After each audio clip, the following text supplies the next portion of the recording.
Good morning, everyone. My name is Alexandra Daum. I'm the Deputy Commissioner at DECD, and welcome to our webinar about investing in Opportunity Zone businesses in particular. So in my capacity at DECD, I oversee the state's efforts to encourage development and investment in Opportunity Zones in general, whether that be real estate investments or business investments. And one thing that has come out of a lot of our conversations, my conversations with folks, whether they're investors, entrepreneurs, developers, whether they're new to Opportunity Zones or have been, calling to ask about how to get the state involved in maybe their third investment in a zone. One thing that came up is that there's really, Opportunity Zones are really associated in people's minds with real estate investing, whether it's because of the press or just because of kind of the bigger projects that have happened in the zone so far. I think that's the main association that everybody has with Opportunity Zone opportunities. But what we want to focus on today is the fact that there are the same Opportunity Zone benefits available to entrepreneurs, to businesses that are located in the zones, with a whole bunch of logistical caveats to that. But we want to educate as many people as possible, and we're really excited to have so many on the phone today about just how to take advantage of those Opportunity Zone benefits for businesses, and hopefully we'll be moving our businesses into our zones and helping to foster all of the great community development that was intended with the Opportunity Zone program. So before I move forward with the slides, I just want to kind of the goals of today's webinar, I want to lay out 4 questions that we want you to come away with the answer to from the end of this webinar. So the first one is just, how does a business qualify for Opportunity Zone benefits? And we have a great attorney, Debbie Kliss, that's going to talk to us about the technicalities of what you actually need to do in order to qualify. Then the second question is, what types of businesses are well or poorly suited for OZ investments? So if you have a particular kind of business that really just doesn't fit the general criteria based on the way you move your inventory or the way you hold your assets, we want to answer those questions now so people can get a sense of, is this worth pursuing or not, depending on what kind of business you run or are hoping to start. The third question that we want to answer today is, what are some of the high-level options for structuring Opportunity Zone investments? And in addition to Debbie, we also have Brian Phillips, who is himself an OZ investor with a pooled investment fund. And so both Brian and Debbie are going to talk about different ways to put money into Opportunity Zone businesses, whether it's an individual investor into an individual business, many investors into many businesses, or any other iteration of those things. We have a primer on all those different configurations today. And then the fourth question is getting in specifically into what Brian does. What is a pooled Opportunity Zone investment fund, and what are the key considerations when you're investing through a similar, sort of one of those vehicles, setting one up yourself? And Brian can obviously talk to that, having set one up himself called the Pearl Fund. So before I start the slides, just a couple housekeeping items. We've had awesome response to this webinar, which I think is indicative of the fact that the need that I thought I saw out there is in fact out there. So you had over 300 people register, and there's a wide array of backgrounds within that group. We have our big buckets are entrepreneurs, investors, municipal economic directors, a couple state folks, and then a lot of professional services advisors, along with a long tail of folks who I'm sure would describe themselves not in one of those buckets. So we are thrilled to have a diverse audience today. The goal with the diverse audience is, some of you are fairly new, some of you are fairly old hand at this. We're going to try to make sure everybody learns something. It's not a 101. It's also not a super advanced get into every last detail. We're kind of aiming to be in the middle there so that everyone can learn something. There's also going to be a Q&A at the end. So if your question doesn't get answered in the first hour, so we should have about 30 minutes at the end for Q&A. And then lastly, this will be recorded and we will distribute the slides as well. So that's my spiel for the beginning, and I will take us in. Just briefly wanted to mention, I spoke about how one of my main functions is to foster investment and development in the Opportunity Zones, but just wanted to lay out DECD's general approach to community and economic development, of which Opportunity Zones are a big piece, but certainly not everything that we do. So here's some of the other approaches that we have to developing and growing the economy in Connecticut. And then a brief overview of the program. I won't get into any of the details here because Debbie, this is certainly every point on here is going to be covered much more thoroughly by Debbie next. But I did want to mention that Connecticut has 27 municipalities with opportunity zones in them and 72 opportunity zones themselves. And I'll give us a little plug, which is that we have augmented the IRS opportunity zone benefits here in Connecticut. So when we have, with our existing DECD programs, our existing DECD funding and incentives, almost all of those programs, if not all, have a layer on top of them where we say, okay, tell us all about your business. This is how you would score in this program, whether or not you'd be eligible. Oh, but if you're in an opportunity zone, you get extra points, or you score more highly, or you're more competitive. You have a better advantage in getting those state funds. So that goes across most of our funding programs, like I said, whether it be for real estate or for more business, more job-based incentives.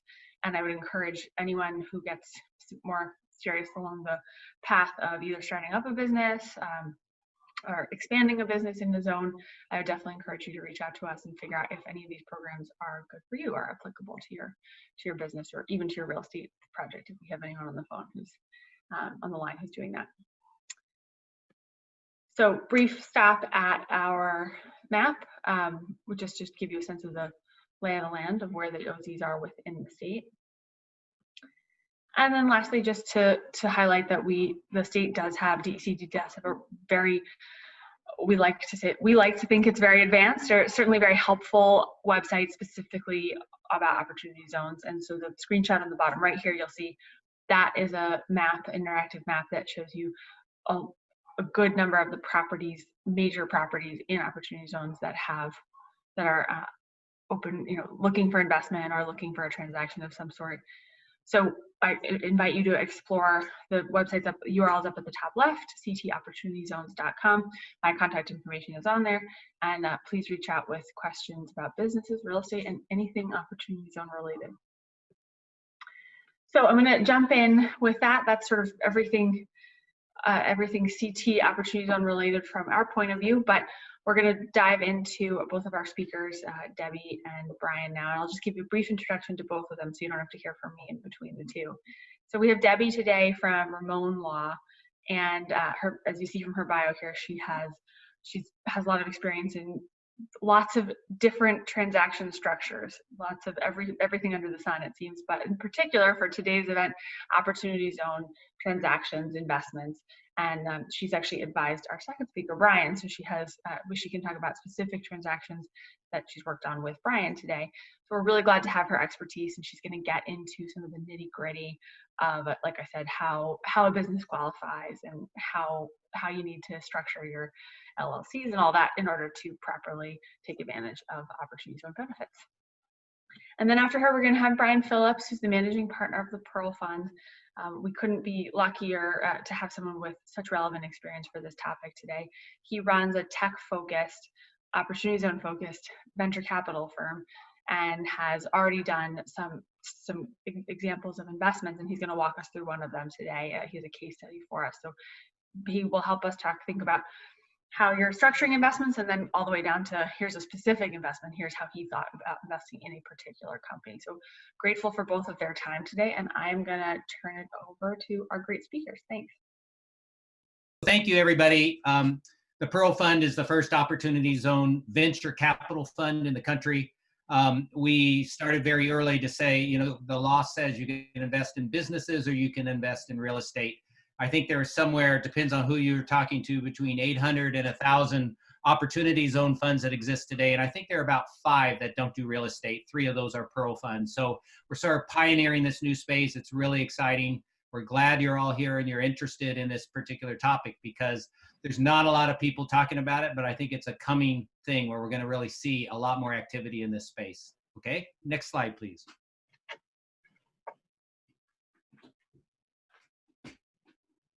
So as I said, we're the first in the country. Forbes ranked us, one of the top 10 opportunity zone funds, particularly I think because we're so unique in that there's a lot of interest in the business investing, and I'll say why in a little bit. So we have the first Pearl Fund that we formed that I run completely is a national tech fund, mostly software and clean tech.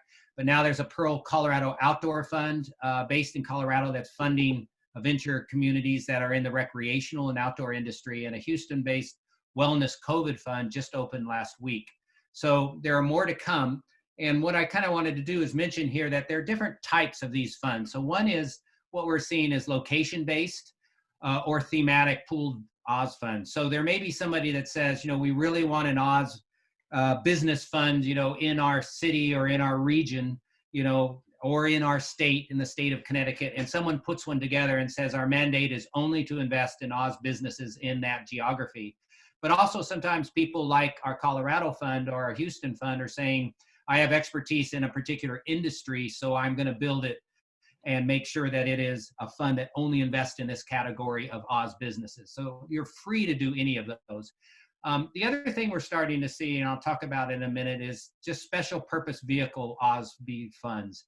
So what this sort of means is we've got a great business idea. We've got some investors who are interested in it. We don't want to put a big fund together. All we want to do is fund a particular business, and all of our capital go into that, as opposed to in a pooled fund investing in many different deals. So those are very possible, and I'll talk about that in a minute. We've been asked a couple of times to put one of those together as a sidecar fund to our pooled fund. So those investors are only investing in that particular deal. And then lastly, it's not an either or. I wrote an article a while back about the 3 waves of opportunity zone investing. The first being real estate, which we've really seen. The second being later and taking a while to come up, being Oz business investing. But the real golden egg here is a blend of those funds. And we're starting to talk to real estate developers who want to add a venture fund on top of or inside of their real estate development when they have commercial properties, things like that. So one of the things I really want to make clear early on is it's not necessarily an either or. You can't even do blends, and people are doing those. So it's completely open. The law doesn't prevent one or the other or any of these type of things. And these are the things we're seeing most often. Next slide. So why Oz business versus Oz real estate? Well, the biggest one that most people are excited about is the returns. Because when you look at Oz real estate deals over the 10-year hold, a lot of them are projecting, after doing an improvement in the basis, which Debbie will talk about as real estate a little bit, you've got to double the basis once you take out the land. So you've got a lot of construction, takes 3 to 5 years. Then you go from there. It's a 2 to 3x. A 3x would be a real home run. 4 would be very unusual. But with businesses, if you think about small, early stage businesses in particular, we wouldn't invest in something that's a 2x. It's just not that exciting. We think they should at least be a 10x, or we're looking for 20 and 30 and 50x's occasionally will come out of that. But I do tell everybody, we as a fund, and I don't think the Oz fits well for unicorns, where the very rare unicorn comes up and it needs hundreds of millions of dollars in investment. Oz typically isn't well suited for that because of the restrictions on everybody working in a zone and those sorts of things. So we sort of leave that to the other types of venture funds, but you can make really good tax-free returns, at 10x plus. Plus you get a better diversification. You're not investing in one particular property in an area. It could be multiple companies, geographies, as I mentioned, different leadership teams, different sectors. All of that is available. And then you get better, or what I'm saying is sooner tax options. There's something called the QSBS, you see there, Qualified Small Business Stock. It's not anything to do with Oz, but it's for startups and not for real estate, where if you hold for 5 years or longer, you can get 10 times or 10 million, the greater of those two, tax-free if it's held for 5 years. So we set up every one of our OSBs to be both an OSB and a QSBS qualified, which means if it gets acquired, between 5 and 10, we can take advantage of QSBS. You can't do that with real estate. That's very, very attractive to investors at this point, because some of these really attractive companies are not going to make it 10 years. They're going to get acquired before that. And here's a good strategy you can use that you can't with real estate. And then mostly, or at the end, a lot of people are very interested in their money having more impact. When you look at real estate Oz investing, it has a lot of good construction jobs. But once that goes away, what does it do in terms of employment in these opportunity zones? You may have some security and some maintenance and some housekeeping sorts of jobs, and that's it. But companies, particularly fast-growing companies, are building teams out, 3 to 5 people when we invest. Next year, they may be 30 to 50, in a couple years, 100 to 300 employees. These are good paying, fast growing tech jobs that really will have a significant impact in these opportunity zones.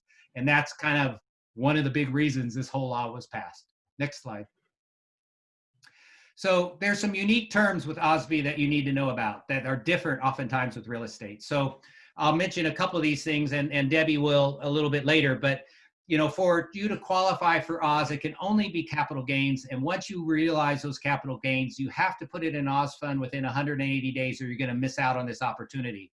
And then once the fund receives your capital, it has about 180 to maximum 365 days, depending on when that money comes in, to have to invest 90% of it.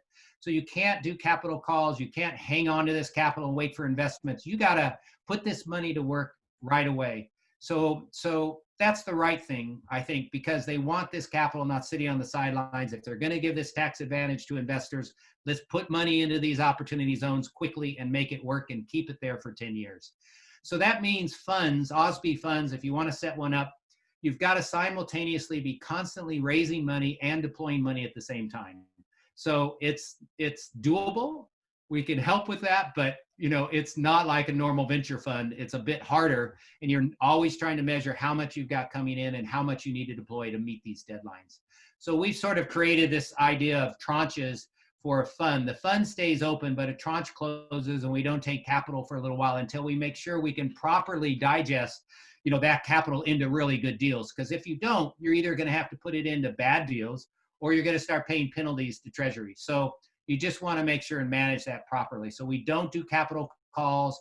We allow people in to invest. There's no further obligation after that because their 180-day window and clock is probably done. So lastly, it's just good. There's a 10-year window to keep funds, most investors in the same 10-year windows so that they can have exits, you know, at the right time. Next slide. So there's common fund structures I want to talk about. So we're all the way on the right. We are a pooled fund where we have multiple investors and we're investing in multiple Oz businesses. All three of the Pearl funds are. But that's not the only way to do it. So I want to backtrack a little bit. It gives you a lot of diversification, but it's more complex to manage, particularly legally with the SEC and all the things that we've got to do. But there's no reason all the way on the left that you are an individual investor, you have a particular business you want to start that you really like, that you're attracted to and want to invest in, that you can't just put your capital into, you know, hire an attorney. It has to come through a qualified Oz fund that's dedicated to Oz only investments. But you can hire an attorney quickly, put a fund together that's just your own fund, and then that fund invests in that particular business entity. Happens all the time. There's not a lot of press about it. People do it, but it's a great tax structure to do that sort of thing. The next easier, sort of in between, is you might have a group of other investors that together want to pool together, create a fund, and then invest in a single business. So these are not that complex. They're not near as hard to manage. It's smaller. It's when you get to true venture pooled funds that they're more complex. So I want to encourage people, if you've got a good idea, if you have capital gains, you want to invest in a particular business and you do it, this is a great structure to do for that. And a lot of the regulations and rules are simpler when you're doing it in one of these two that are on the left. Next slide. So as I said, all of ours are pool funds. So this first fund, Pool Fund 1, is a Pearl Fund 1 overview, is a tech focus with 10x potential. We insist that they have some what's called a minimum viable product in the business. So they've got a real product that we can see and they've got some customers and some traction. But we're a seed fund. So we're usually the first capital in after friends and family. We don't do unicorns, as I said. It doesn't really make sense, but we want companies that are really going to be profitable as soon as possible because they're really good acquisition targets. For the QSBS to work, that other tax program I talked about, they can't be an LLC. So we force all of them to become a C Corp so that we can take advantage of that law. And the opportunity zone regulations are equity only. So you cannot do convertible notes or safes because that's not equity, that's debt. And debt is specifically prohibited in Oz funding. It doesn't mean that the business that you fund can't take on debt. They can take on debt, but a fund cannot issue debt. And lastly, 50 to 70% rules must apply prior to investing. There's an exception in place. What that means, Debbie was going to talk about this and will in there, that 50% or more of the employees and subcontractors of the business to be an Oz business have to be working in one or more zones. They don't have to be in the same opportunity zone, but you need to add up, and every 6 months they report to us as a fund as they hire and grow that they're meeting that 50% rule. And then the 70% rule is one that says that 70% of the tangible assets of the business must reside in one or more opportunity zones. So those are the big ones. There's a couple others. It's not too big, but let me give you an example in this case study. So we just funded a company called Micronic Technology. They are breakthrough industrial scale, zero liquid discharge, which is the holy grail of water cleaning technology. So you basically put in the dirtiest water in one end and out comes clean water on one side and almost powder of all the contaminants out the other side.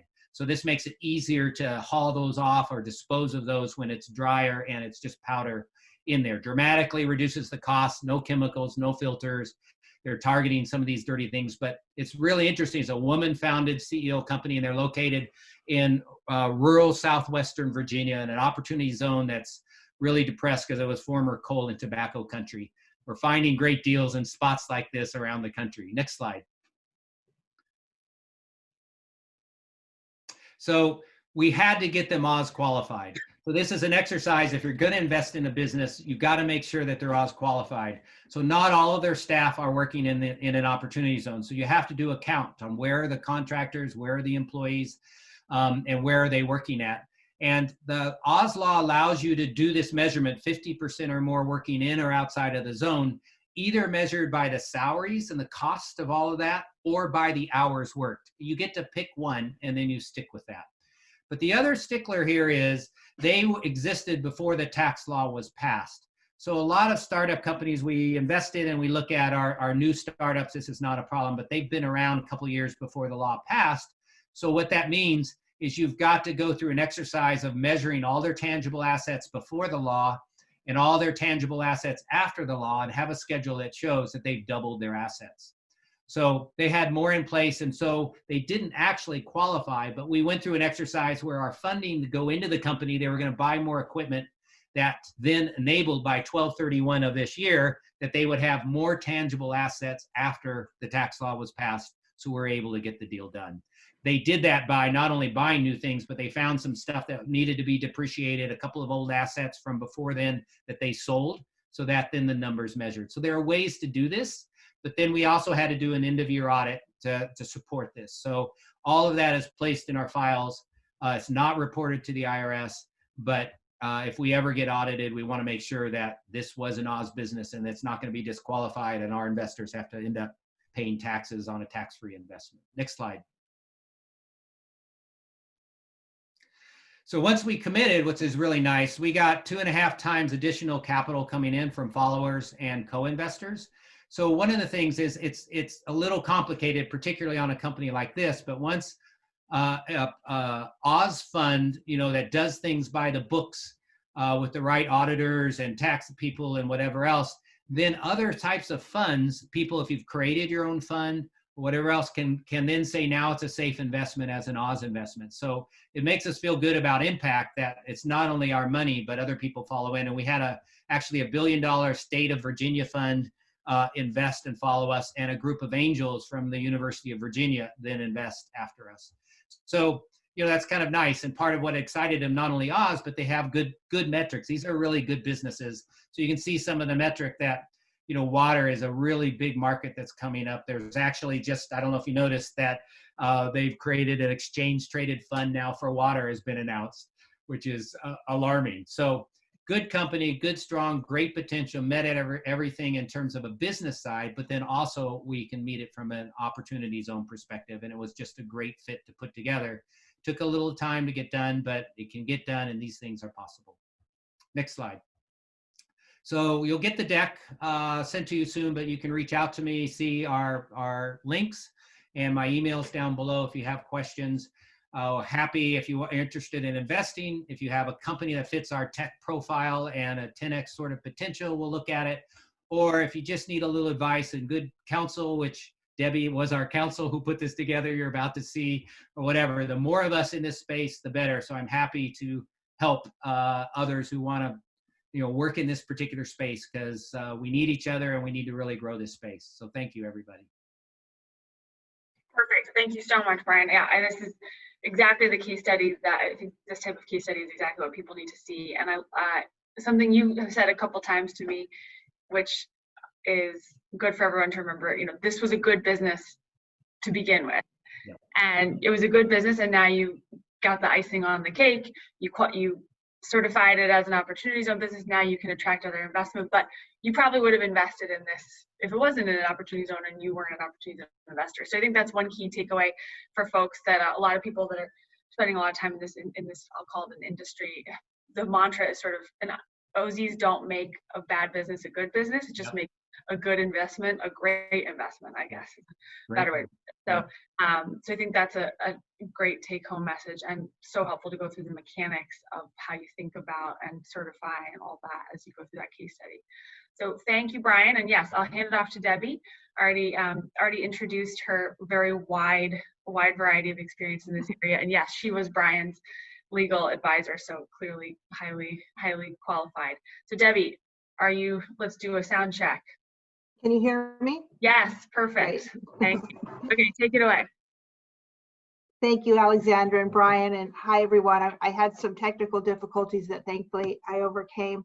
So before I start, and it's a shame to have to follow Brian because, his topic's a lot more interesting. I'm going to get into the nitty gritty, but I also want to, pay proper credit to Brian. Brian was the very first, or he created the very first, venture capital Oz fund in the U.S. People thought it couldn't be done, and but he wouldn't let that deter him. And together, we found a way. And I don't know if you mentioned that, he is an award winner by Forbes magazine. So he's a really terrific leader in this space, and kudos to him. So I will start with you've had a bit of an overview, so I won't spend much time there. Next slide, please.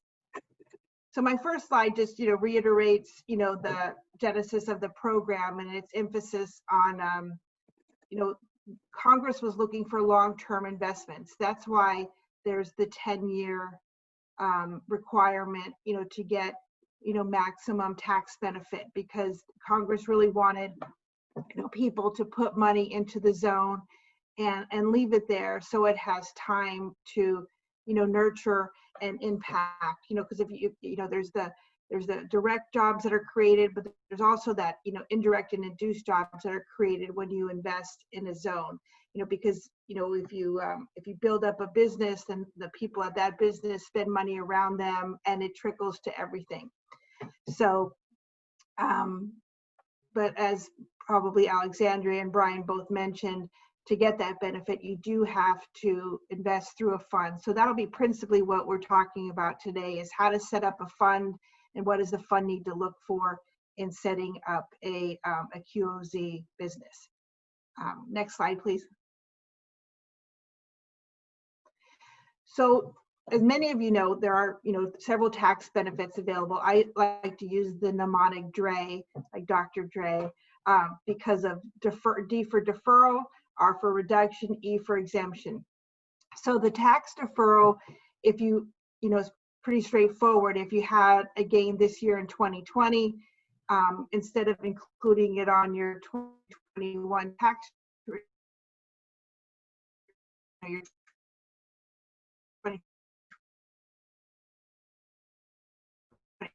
tax return,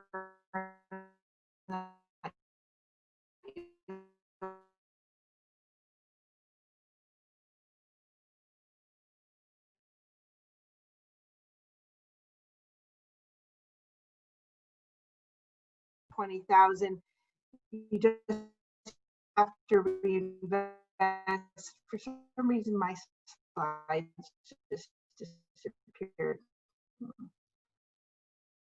I just. Paige, if you could just put it back up.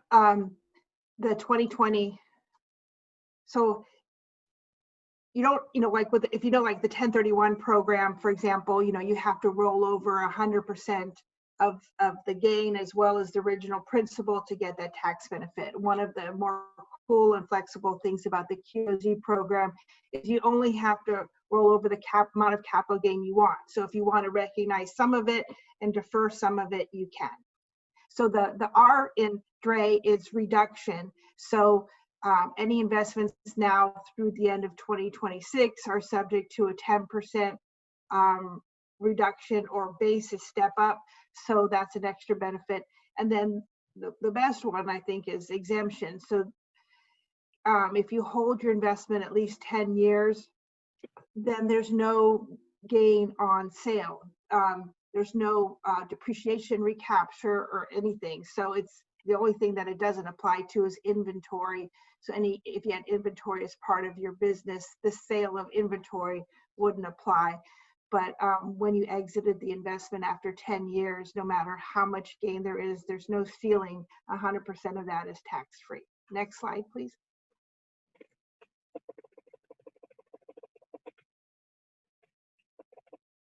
Okay, so we've established, what are the tax benefits, and we've established that Congress through the program requires that investments are made through a fund. I know at least in the first year or so of the program, I would receive calls from, people referred to me that they were given bad advice and they just went ahead and invested in the zone. And lo and behold, they learned that it doesn't qualify because they didn't didn't make the investment through the fund. And was there any way to resurrect it? And in most cases, there weren't. There was a couple where it was done so recently, we actually could unwind it and start over, but most of them, we couldn't. So it's critical that you invest through a fund. And there's two types of investments from the fund that are eligible. One is tangible property, such as a building or equipment. As Brian said, if you're investing in a QOZ business, but the business, wants to buy the building in the zone in which it occupies, that's permitted. And likewise, equipment qualifies. But for the purposes of today's program, we're really emphasizing on the intangible investments, which is either stock or partnership interests. So these three prongs at the bottom of page 11 really spell it out for you. It's pretty simple. So it could either be stock that you purchased after 12/31/2017, or investment in a partnership interest, which of course includes LLC, purchased after December 31. And then it has to be an active trader business. So it can't be something that's passive, like you can't put the money, in an LLC that's doesn't have any activity and doesn't plan to. So that's pretty, it's either stock or a partnership. That's it. Next slide, please.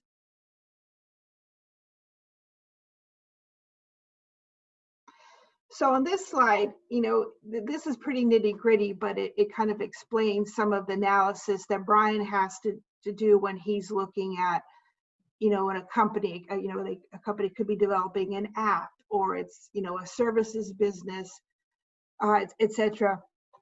We have to do this analysis for each business to make sure that when the fund invests, it's qualified.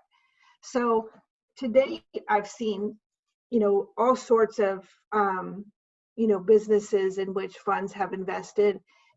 Most of them are services types, but many of them, produce, a good. We'll look at the bottom here. Very few businesses are prohibited. That's probably a pretty good place to start, is with the last check mark here. For some reason, Congress, put these on the not qualified list. We call them the sin businesses, although that's not the best label. But these, if you're not one of these, that means you're off to a great start. So we just have to really see, are you qualified as a QOZ business?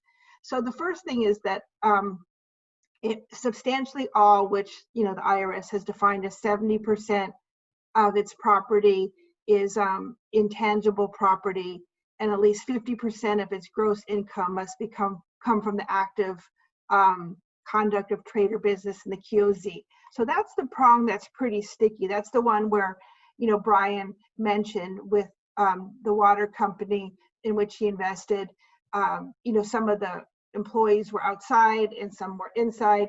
The in the last round of IRS regulations, that they came up with several tests and safe harbors to help you with that analysis.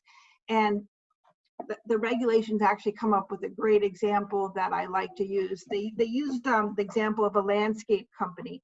So a landscape company has its, offices in a QOZ, and that's where the equipment comes at night after folks work on it. But during the day, folks are all over town, and maybe disproportionately, there's a lot of, staff members, but just the, the key executives are in the zone with the equipment. That still qualifies under the 50% test. And it's sort of a balance of, well, what are the key executives making? Where's the equipment stored? So the 50% test is really a balance, of salaries and hours worked, and so forth. In the case of something, say, technological, like for development of an app, we have situations where the questions are, well, I have 4 employees and I have 20 independent contractors. Do we count independent contractors? And the answer is yes, we do. And they all, as Brian mentioned, don't have to be in the same zone. So if you have team members working, in different states or different cities in the opportunity zone, that can work. During COVID, there's been some more complexities as people work from home and their home might not be in the zone. But it looks like, for the most part, IRS has been, pretty lenient on that this year, as long as sort of with the spirit of things, folks are within the zone. So next slide.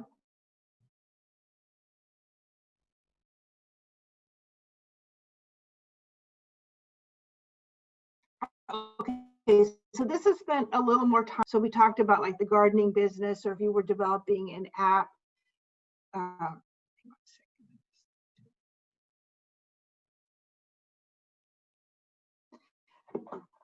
So the first prong, so there's 3 safe harbors that final regs have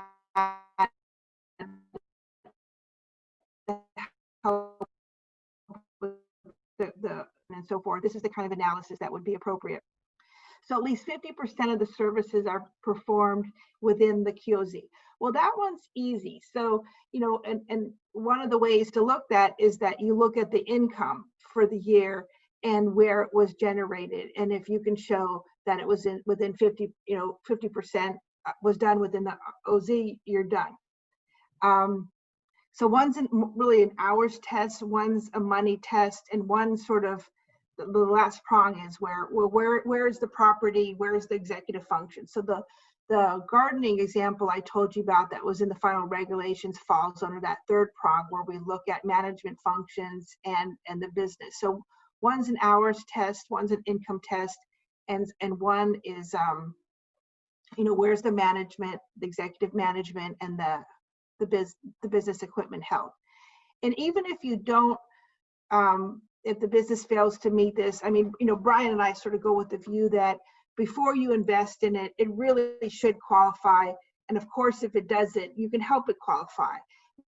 There's, businesses looking to receive QOZ money.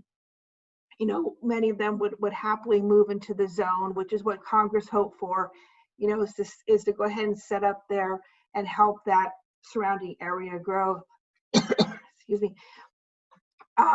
So you really want to qualify when you invest, but if there's hiccups along the way, where the asset test and the hours test aren't met perfectly from time to time, there's still a facts and circumstances test on which to rely. And being based out of DC, I've had the advantage to attend all of the meetings, the live meetings that Treasury's had on these, pre-COVID. And I really get the sense that, there's a lot of spirit behind this program, and they're not looking to see, that businesses or funds get tripped up, by slightly missing the mark. I think in general, there's a lot of good intention behind the program. So as long as, there's no abuse and most of the effort is legitimate, I think that's what will get you a long way. Next slide, please.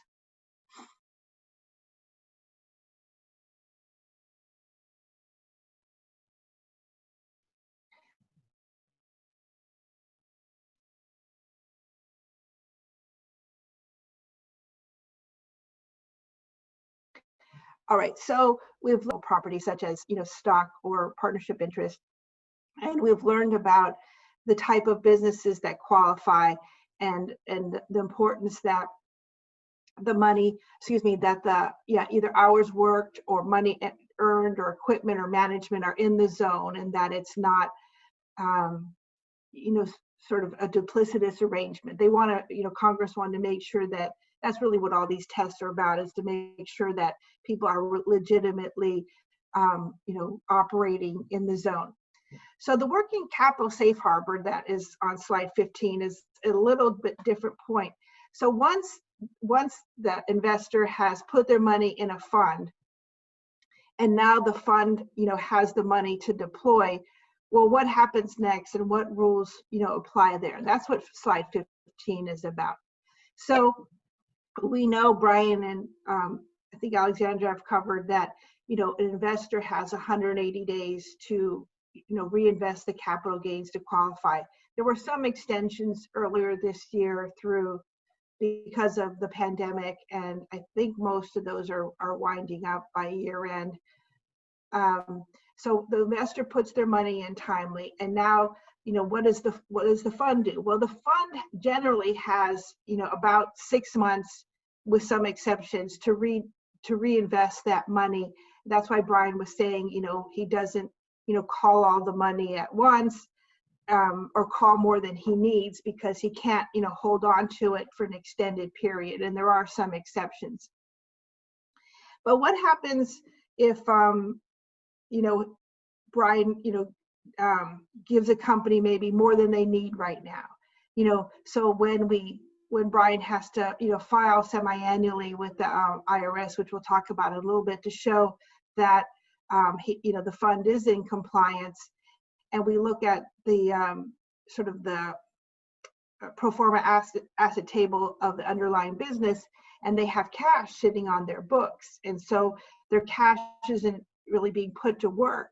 So that's what this slide's about. Is there something called the working capital safe harbor, which is that if a company has, cash on its books that it's received and it hasn't deployed yet, it won't, bust the, the analysis that we look at the business side if there's a plan in place. So the IRS said, okay, there's going to be times where, a company is going to have cash on its books, and it won't violate, the analysis if it can show that the reason it hasn't, spent all the money is because there's, it's not needed yet, but there's a plan in place to use all of it.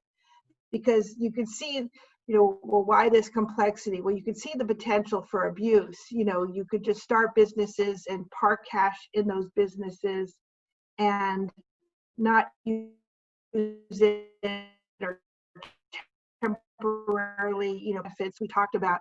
And so this is really a safety measure to make sure those type of abuses don't happen. So if you're going to have money, if the underlying QOC business is going to have money sitting on its books, it needs to have, a plan in place to as to how it's going to draw that money down. And so, it would be like any business plan that has sort of a uses table of and a schedule for deploying that money, and this is an important part of the program to keep in mind. And really, it's more than a sticking point. It should be seen as a real flexible tool that you can deploy money slowly as you need it and not be compelled to invest too quickly. I had a recent client that formed his own fund. He made some money on a company he sold and wanted to, start up a new company, but he was worried that, okay, he had 180 days to put his money in the fund, and then the fund had a finite time to get the money off the book, and say he had $1 million to put in. And with this new tech startup he wanted to start, really need $1 million, quickly enough. And so, lo and behold, no problem. We can come up with a business plan that allows the fund to put the money in on a timely basis, but the company can, draw down on it as needed over time. Next slide, please.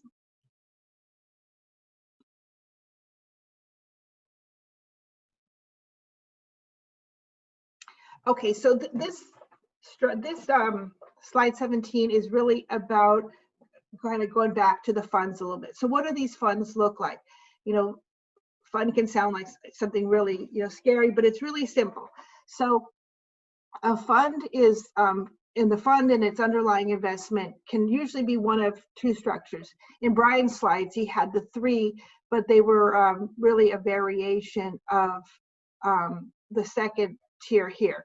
So in a single tier structure, it's really where the investor puts their money in a fund, but the fund invests directly and acquires directly the business property. So there's advantages and disadvantages of both of these, and I think my initial slides were too copious, but I could always answer any questions during the Q&A. But when would you use a single tier structure? Well, the fund could acquire land directly, or business property. Say you wanted to buy a business, and you wanted to you weren't acquiring the company, but you wanted their assets. You could have the fund just acquire the assets directly, and so the fund is operating the underlying business and by owning its assets. That's not very common. There are a few pros and cons, as I said, but the more common is the two-tier structures, which has more flexibility under the rules. So in the two-tier structure, the investor puts the money into the fund, and the fund invests in QOZ businesses, or separate entities. So that's the model that Brian uses. So Brian's fund is the QOF, and then Brian deploys capital into QOZ businesses, and then the QOZ businesses are the ones where we have to measure their ownership of business property and the hours test and the income test and so forth. Some of the safe harbors really only apply to the two-tier structure, so that's typically why most people rely on that one. Next slide, please.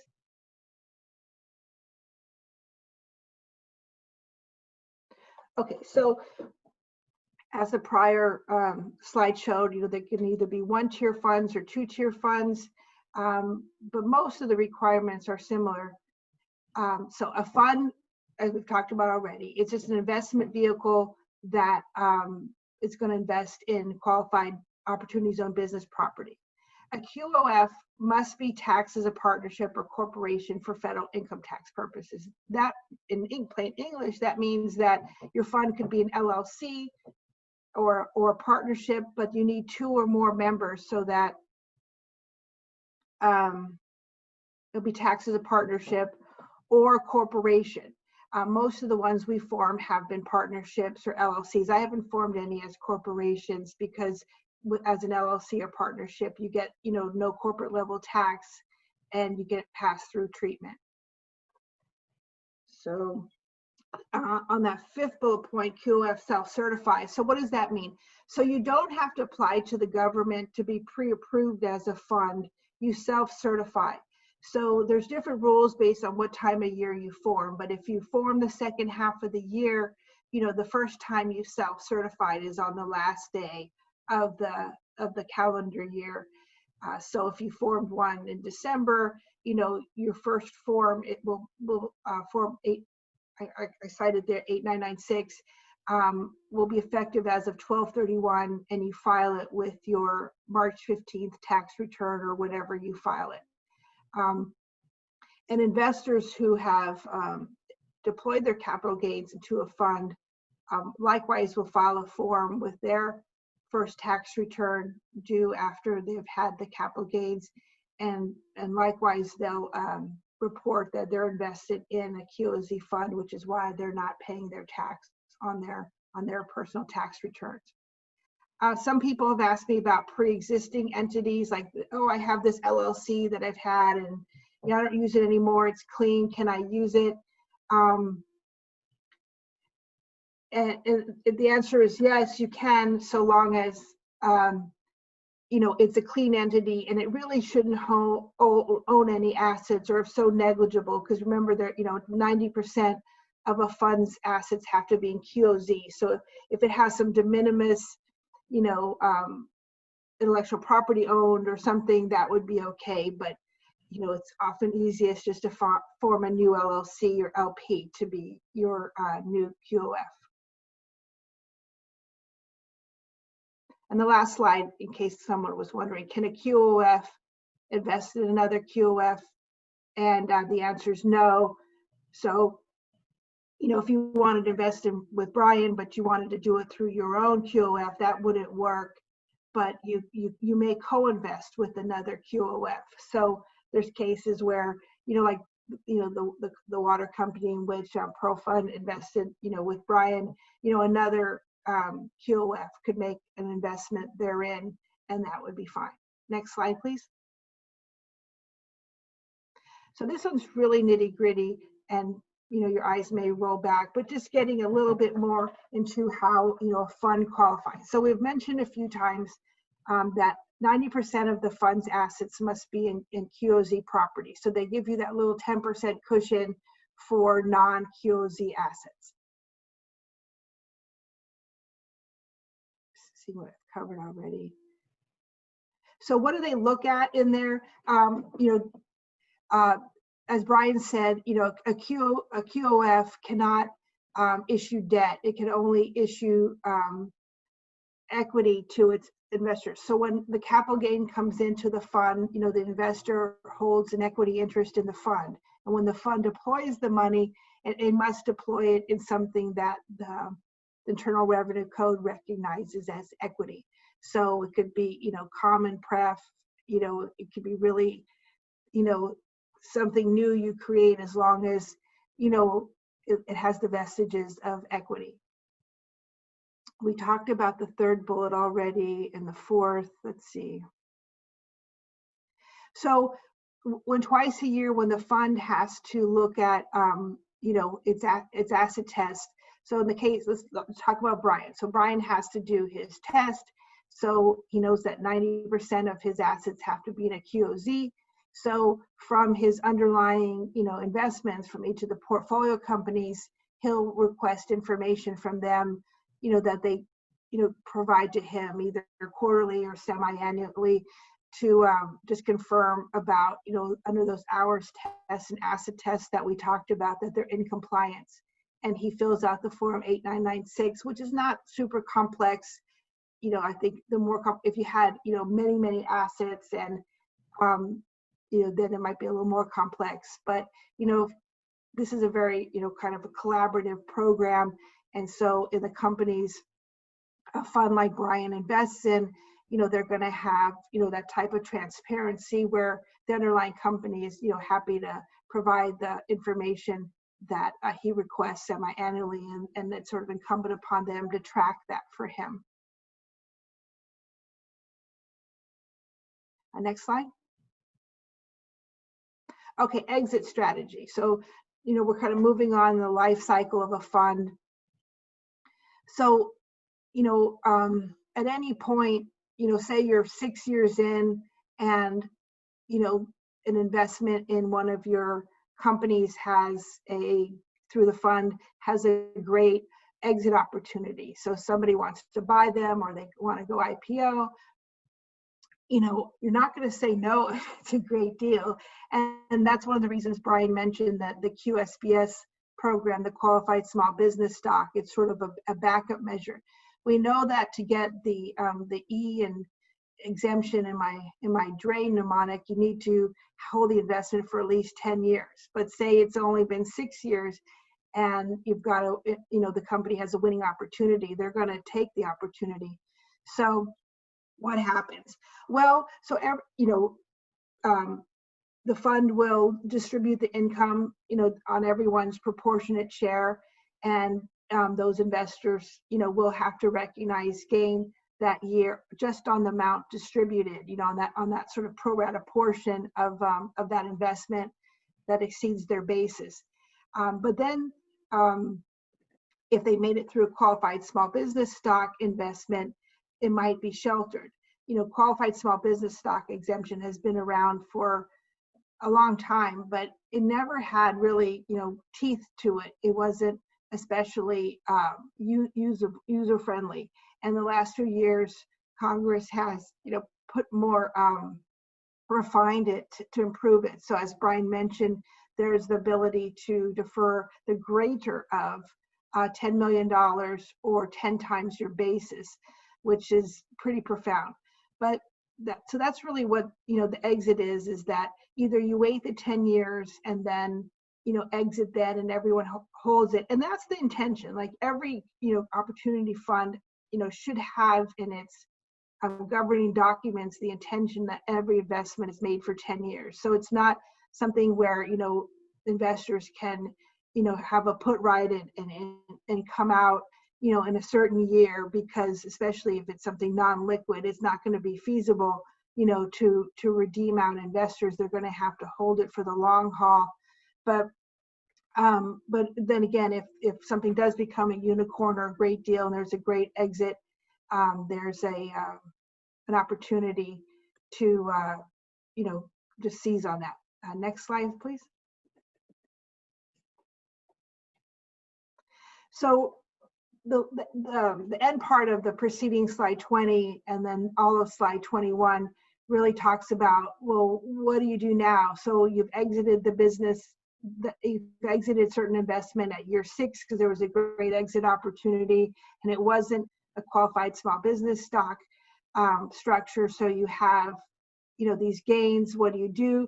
Well, until December 31, 2026, when the QOZ program expires, you could reinvest the money. And so you start over the 10-year hold period again, and you start over on your deferral and your reduction.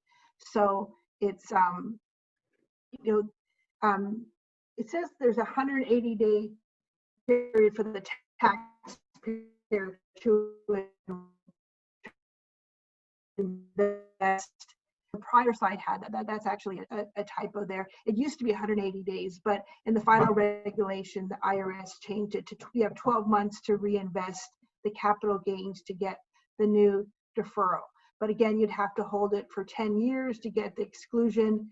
And I this last slide sort of is an anecdote.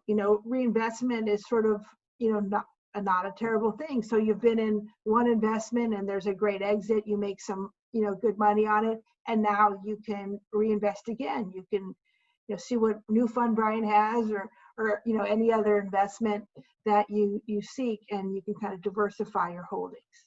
Next slide. Oh, that brings me to the end. Thank you so much. Awesome. Thank you so much, Debbie. We have a lot of great questions coming in, but we also have a lot of great compliments coming in that this is a lot of deep information and that folks are hopefully getting what they came for. So thank you for covering. I know it's a lot of nitty gritty, maybe a repeat for a couple of people on the line, but I think for a lot of people, this is exactly the nitty gritty that they wanted to hear. So I appreciate that, Debbie. My pleasure. So I'm going to run through questions. I will direct I'll take a guess at who I think would be best at answering the question between Brian and Debbie and myself. If you want to pass it off to the other person, feel free to. But so I will start. I've just been sort of in no particular order aggregating them from the chat. One question I think we somewhat hit on, but it's good to just put a finer point on it, is can a business create a new real estate project? So could a business benefit from the real estate benefits that are embedded in opportunity zones? And Brian sort of hit on this. Debbie, do you want to hit on this just the more technically, whether this would be possible? Absolutely. So let's just pick something. Say, you're a florist. You're a florist in, downtown Poughkeepsie or actually something Connecticut, Hartford, in downtown Hartford, and you've been thinking about you've been paying rent or leasing your space for so long, and you see what prices are going. So you find a space in the QOZ. You can use this to buy your building, and and move your business there, and it would work just fine. You would just have to invest through the fund, but it could be a single asset fund that all it owns is the building. You want to add anything, Brian? Oops, Paige, can you unmute Brian? There we go. Yeah, so I think what Debbie said makes perfect sense there. And I said in the presentation, you can do a blend. You know, the Oz law is pretty inclusive in some areas, and this is it. So if you can put a business case together and do it, what I tell real estate investors is add a venture or business component to sweeten your return. And what we sometimes tell the business folks is add some real estate to add, you know, some more stability and safety to your return. So actually blending the two is a really nice combination, if it makes sense. So I'll take the next question, which is what's the difference between state incentives and tax credits, or are they the same? So easy answer. State incentives is a broader envelope term that I use to describe what could take a lot of different forms: a grant, a loan, a tax credit. So when I say incentives, depending on what your business looks like, depending on what your project, the particulars, you could be eligible for a whole different, any different type of those incentives, or possibly none at all. And so we just encourage people to reach out and figure out what incentives are relevant, and one of those sub incentives may be a tax credit. So I will hopefully cross that one off the list. Now here's a question I think is a good one. Maybe Brian, I'll have you answer this one. It's how much does it cost to set up a qualified opportunity fund? And I'll add another question, just how hard is it? You know, what are, this sounds scary to people, but it isn't. And so can you just, not a pooled fund, but just if you wanted to go set up an opportunity fund tomorrow, how would you do it? Yeah, so I think that it depends on the type of fund. Like you said, if you're setting a pool fund up, it's so hard that we usually jointly do it with someone else to speed it up and save costs. It's very significant cost being the first one, and the regulations were sort of still proposed. On the complete end of the spectrum, you can get a good attorney who knows what they're doing and create your own fund cost effectively. What I just recommend is, what? You're cutting in and out. Can you just do the last two sentences again? Yeah, so what I recommend, you can easily find an attorney to do your own fund quickly. It's not complicated. It shouldn't be expensive. You just got to make sure you follow some of the rules and get a good CPA or accountant. But one of the things I recommend is if you're doing businesses, find an attorney. There's not many who have done Oz business, because there are some unique things. There's many attorneys out there, lawyers who have done Oz real estate, but I have found there's enough nuances there. Find someone who's done businesses and understands that aspect. So that's important that you ask them that question.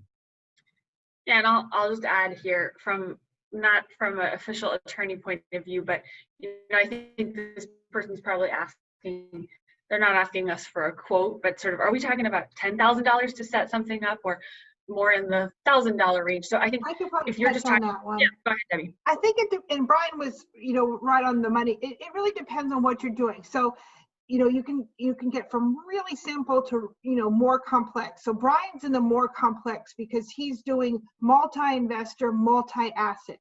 But if you did single investor, single asset. So if Alexandra, you know, wants to start, you know, an app, you know, fund an app, a new business. So it's and she has capital gains. So it's only Alexandra's money going into a single company. I mean, that's so different than what Brian did. It's not a security, because that's my principal job, is I'm a securities lawyer, but I have a master's in tax. So, you know, I know the tax aspects, most of them anyway. And, you know, so it's, you know, but if so say Alexandra wanted to bring it, so that's, you know, just doing that is definitely, I'd say, less than just single investor, single asset. I'd say probably under 10,000, because you just need a couple things. But if Alexandra wanted to bring in a few other investors, you know, to invest, well, now she has a security, because other investors are going to, you know, put money into her account on a passive basis. And the Supreme Court, that's just the best rule to always remember, is if, you know, you're putting in money into something and you have no control of the success or failure, because Alexandra's running the business, that's a security. So you have to have disclosure documents and more comprehensive agreements and securities filings and so forth. And then if you're doing multi-asset, if Alexandra was bringing in multiple investors and having multiple underlying investments, so you had to come up with like the tranche system that Brian had, then it's even more complicated. So, but doable, and you know, Yep. shouldn't be scared away. Don't be scared. I think I'd like to add to that there's a lot of people who would like funding or have a good idea for Oz funding. There are so few Oz business funds, and each of us sort of has a mandate. I'm doing tech and software, the Colorado's doing outdoor recreation, that this is a very pertinent question that you'll probably need to find some investors and then be able to put a fund together for your business idea or entity, because there's just not, there's 5 or more of these funds, and that's sort of it in the country now. It's slowly growing. So I think it's a very important question that this is a path you'll probably need to take if you want to go get this kind of funding and put it together. From elsewhere. From Oz, yes. Yeah.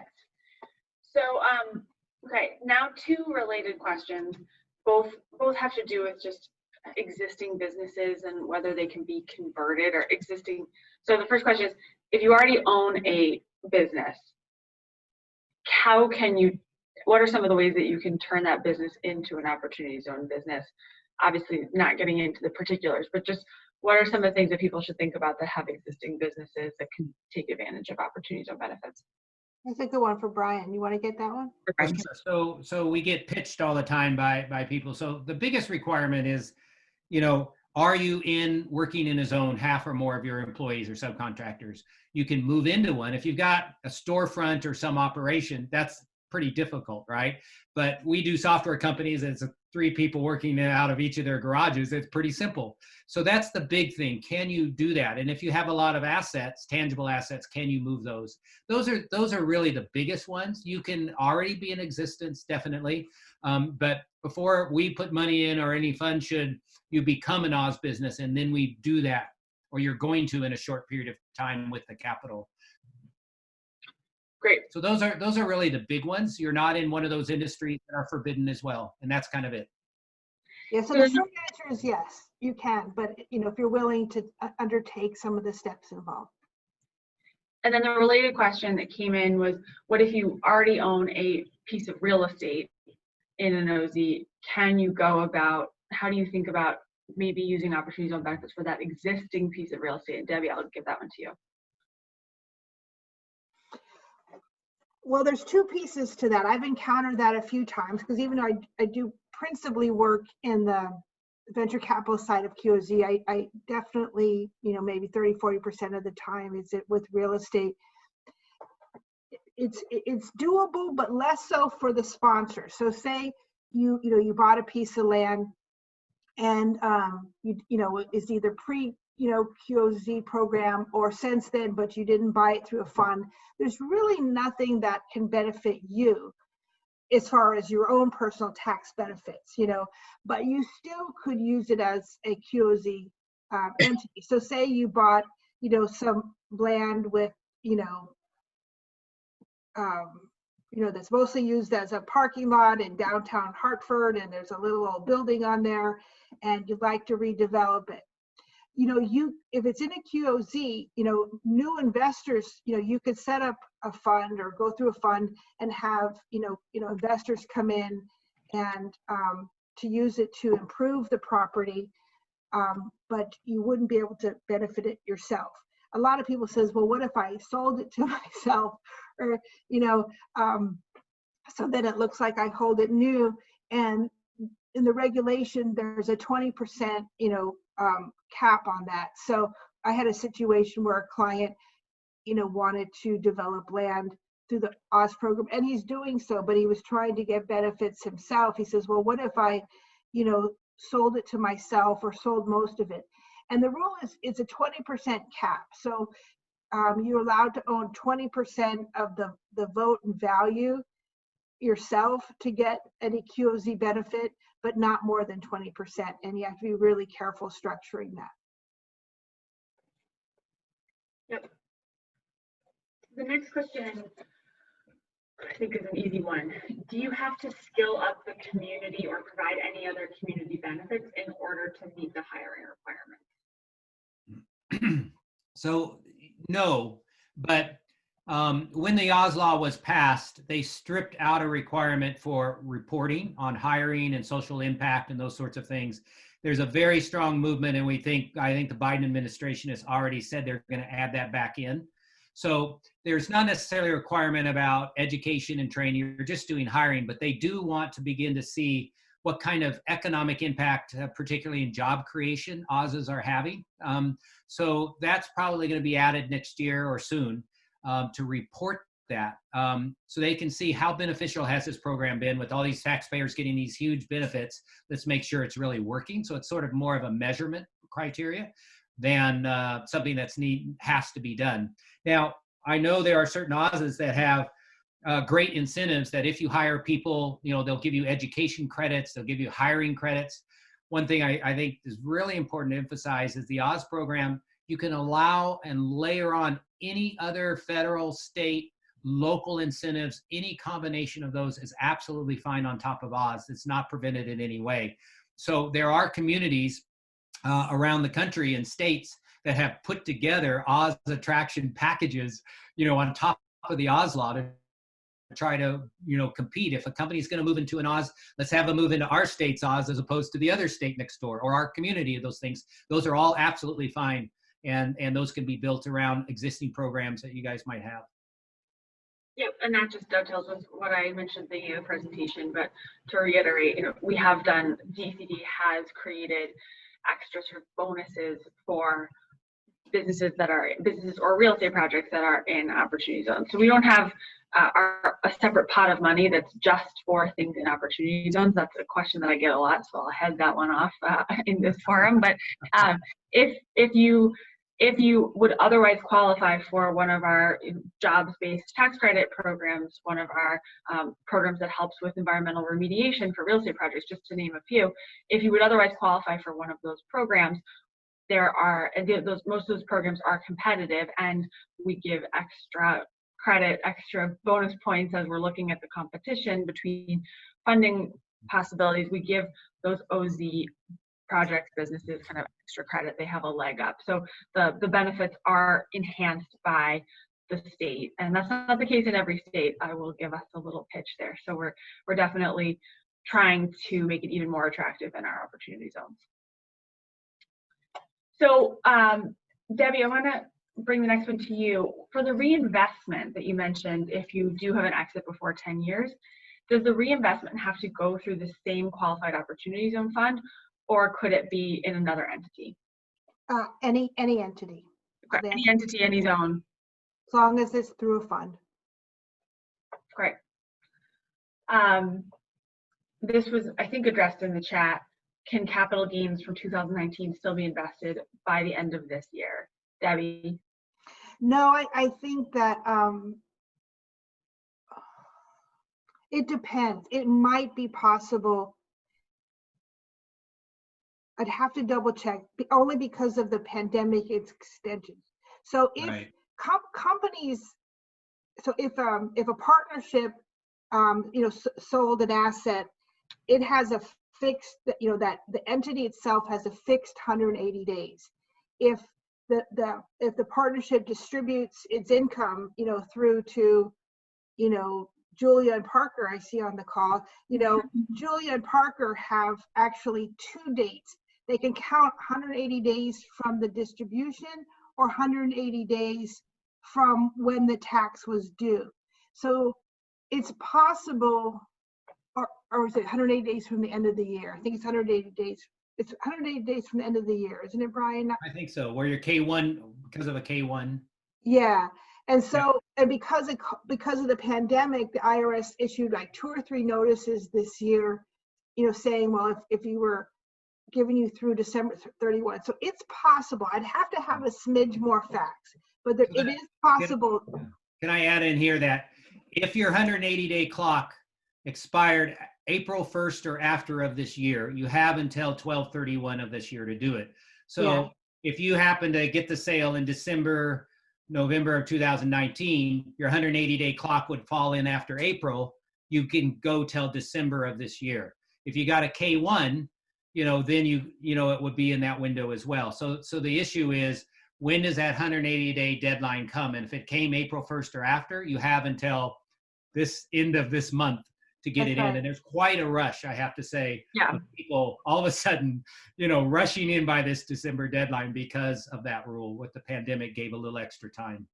So ostensibly, if you filed your tax return this year, further to Brian's point, and then so if you didn't know and you filed your tax return and you decided to invest, you could apply, you could amend your return and get that money back, and so forth. Yes, I think this is the party line I say on many of my calls. I can give broad advice, but I can't give specific advice. So like many of these questions, it definitely depends on the specific situation, That's but right. it's good to know that it's possible. There are still situations in which 19 games could have a couple, 15, 16 days left. So if you think that might be you, definitely talk to your attorney or your lawyer. Brian. Which I spend a lot of time telling people I am neither an attorney or a lawyer to make sure that I'm not speaking out of turn. So I'm going to answer the last question, and then maybe I'll just leave 1 or 2 minutes for final thoughts from Debbie and Brian.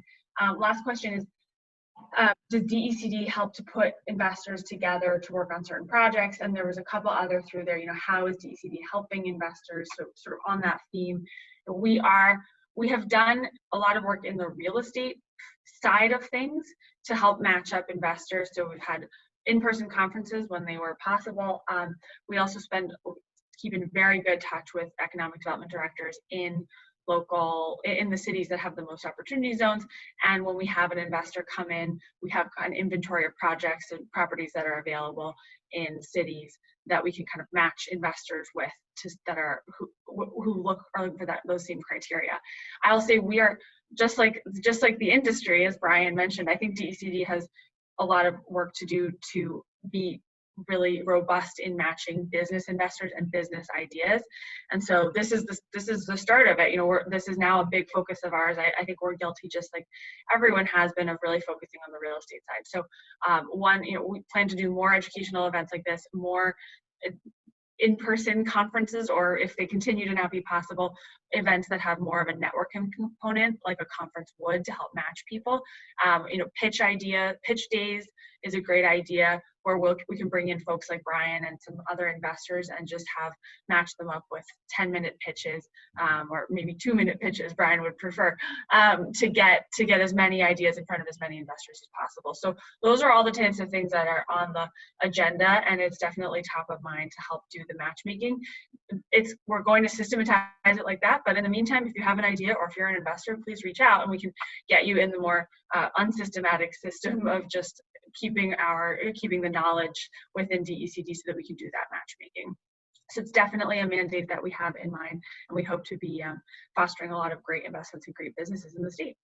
So with that, I'm just going to say thank you so much to Debbie and to Brian. I think this was a ton of information, and hopefully people came away with exactly what they were looking for. Brian, Debbie, any closing thoughts? Otherwise, we can wrap up a few minutes early. Well, I see a few questions that weren't answered that I could probably hit right quick. Is someone asked, when does the opportunity zone law end? The program ends 12/31/2025. So there's 5 more years to put this in place. Anything in place by that date is grandfathered in. Someone else asked, how do you find capital gain investors for your business? I mean, that's really the trick. There's so many people looking for capital, and further to the other point is there's a lot of people that might be looking for looking for something in which to invest now before year end. So it's really, word of mouth often, ask family, ask friends, work colleagues, just kind of spread the word. That's usually one of the best ways to go. And someone asked about, does this program work for franchise law or franchising? And yeah, it would. This program would be great. You would just have to, based on all those tests we talked about, would have to make sure that the hours, and under the hours and income test, that most of the hours and income from these various franchise locations are within opportunity zone, but it would work great. How about you, Brian? Anything to add? Yeah, I just encourage you guys for paying attention here and wanting to know about businesses. You're kind of for at the beginning edge, you know, of this, and to Alexandra and Paige for thinking about putting this thing together. It's one of the first ones.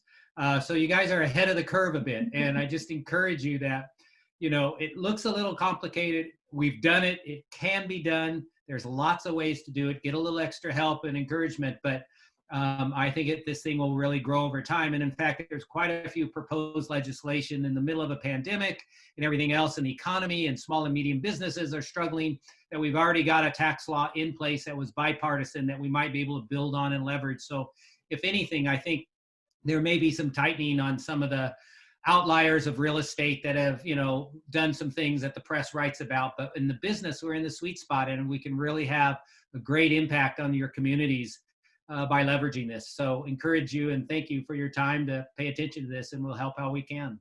Excellent. Thank you. Thank you, everybody. Alexandra. Yep. Thanks, everyone. Thanks, Paige, for coordinating. And we'll follow up with the survey. You'll get it sometime today. Would really appreciate you letting us know if this was helpful, or if there's other topics that you would find helpful in the future. Great. Thank you. Everyone. Bye, everybody.